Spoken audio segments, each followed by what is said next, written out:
بسم اللہ الرحمن الرحیم۔ محترم ناظرین سامعین السلام علیکم۔ محترم ناظرین، سکندر ذوالقرنین ایک مشہور نام ہے۔ بعض حضرات کو یہ مغالطہ ہو گیا کہ سکندر مقدونی جو یونان کا بادشاہ تھا وہی ذوالقرنین تھا۔ بعض حضرات کو یہ مغالطہ ہو گیا کہ سکندر یونان والا ہی اصل میں سکندر قرآن والا ہے۔ یہ بات بالکل غلط ہے۔ سکندر یونان والا وہ ذوالقرنین نہیں ہے جس کے بارے میں قرآن پاک میں آیا وَيَسْأَلُونَكَ عَنْ ذِي الْقَرْنَيْنِ، سورہ کہف میں جس کا ذکر آیا ہے۔ جمہور علماء کے مطابق یہ بات قطعاً باطل ہے کہ یونان والا سکندر ہی قرآن والا ذوالقرنین ہے، اس لیے کہ قرآن شریف کی تصریحات اور وضاحت کے مطابق ذوالقرنین ایک اللہ والا صاحب ایمان مرد اور صالح بادشاہ تھا، جبکہ سکندر مقدونی ایک مشرک اور جابر ظالم بادشاہ گزرا ہے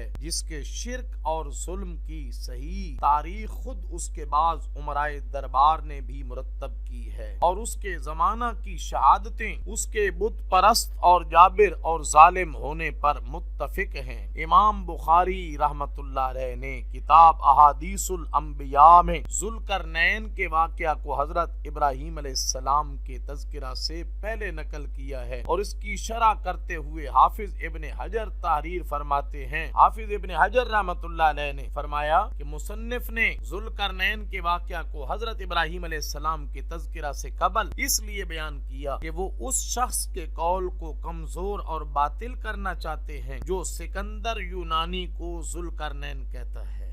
یہ بات فتح الباری میں موجود ہے۔ محترم ناظرین سامعین، جو حقیقت آپ کے سامنے رکھنا چاہتا ہوں وہ یہ ہے، سکندر قرآنی جو ذوالقرنین ہے وہ اور شخصیت ہے، اور سکندر یونانی اور شخصیت ہے۔ پھر حافظ ابن حجر رحمت اللہ علیہ نے اپنی جانب سے 3 وجوہات بیان کر کے ثابت کیا کہ سکندر یونانی کسی طرح بھی قرآن شریف میں مذکور ذوالقرنین نہیں ہو سکتا۔ انہوں نے یہ بات وضاحت کے ساتھ لکھی ہے کہ جن حضرات نے سکندر مقدونی کو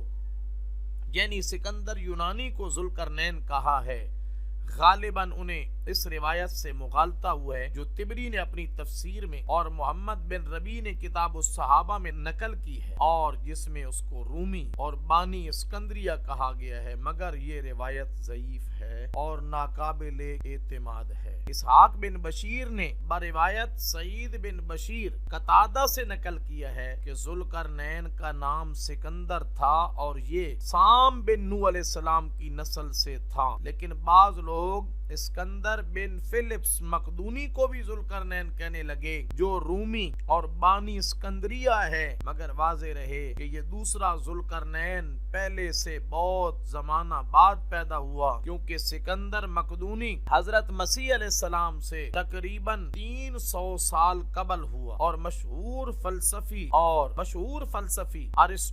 ارسطاطالیس ارسطو اس کا وزیر تھا، اور یہ وہی بادشاہ ہے جس نے دارا بن دارا کو قتل کیا اور فارس کے بادشاہ کو ذلیل کر کے ان کے ملک پر قبضہ کر لیا۔ یہ وہی سکندر مقدونی ہے جس کا وزیر ارسطو مشہور فلسفی تھا، اور اس اعتقاد کی بدولت بہت بڑی غلطی اور بہت زیادہ خرابی پیدا ہو جاتی ہے، اس لیے کہ ذوالقرنین اول جو تھا وہ مسلمان اور عادل بادشاہ تھا، اور اس کے وزیر حضرت خضر علیہ السلام تھے، جبکہ دوسرا سکندر مقدونی مشرک تھا اور اس کا وزیر فلسفی تھا، اور ان دونوں کے درمیان تقریباً 1000 سال سے بھی زیادہ کا فاصلہ ہے۔ حافظ ابن حجر رحمۃ اللہ علیہ نے اس مغالطہ کی وجہ یہ نقل کی ہے کہ چونکہ قرآن شریف میں مذکور ذوالقرنین مقتدا ہے اور وہ وسیع حکومت کا مالک رہا ہے، اور سکندر یونانی بھی وسیع حکومت کا مالک رہا ہے، حکمران رہا ہے، اس لیے اس کو بھی ذوالقرنین کہنے لگے، اس لیے کہ وہ 2 مملکت روم اور فارس کا بادشاہ ہو گیا تھا۔ اور دوسری جگہ فرماتے ہیں کہ سب سے پہلے محمد بن اسحاق نے اپنی سیرت میں ذوالقرنین کا نام سکندر نقل کر دیا، اور چونکہ اس کی سیرت بہت بہت مشہور مقبول ہے، اس لیے یہ نام بھی شہرت پا گیا۔ اور حافظ عماد الدین رحمۃ اللہ علیہ کا خیال ہے کہ چونکہ اسحاق بن بشر کی روایت میں قرآن میں مذکور ذوالقرنین کا نام بھی سکندر بتایا گیا، اس لیے غلطی اور نادانی سے لوگوں نے سمجھ لیا کہ سکندر مقدونی ہی ذوالقرنین ہے۔ محترم ناظرین،